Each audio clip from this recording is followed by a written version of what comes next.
I got this natural weathered wood bundle pack from Hobby Lobby. They are 24 by 5.5 inches and they come with 4 pieces. They're originally $12.99, but if you go when the wood is 40% off, no coupon needed, you can get them for less. I'm going to start with one piece, and at the top of the board I'm going to find the center, and then I'm going to make an angle line on the left side that's 10 inches long, and then an angle line on the right side that is also 10 inches long.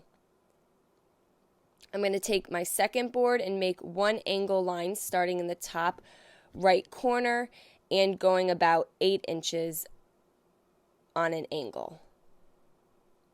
And I'm going to repeat the same thing on the third board. Now I'm going to go out and use my Milwaukee miter saw, and I'm going to make the cuts on the black Sharpie line. Now the lengths I went with were 15 inches for the 2 smaller pieces and 24 inches for the one longer piece. I'm going to be using some Wise Owl Snow Owl and a foam roller to apply the paint. This is a weathered wood, so it's definitely more rough, has a lot of texture. So this is when I'm not going to get complete full coverage. I kind of want some of that brown weathered wood to peek through the paint.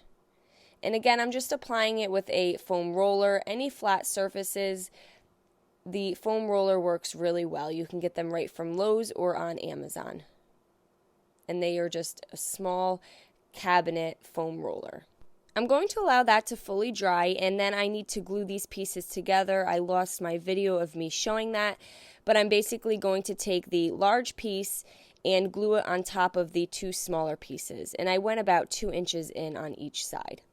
Now I have 4 popsicle sticks, and I'm going to just make the bottom a straight edge, leaving the top round, and then I'm going to cut the other 2 just a little shorter.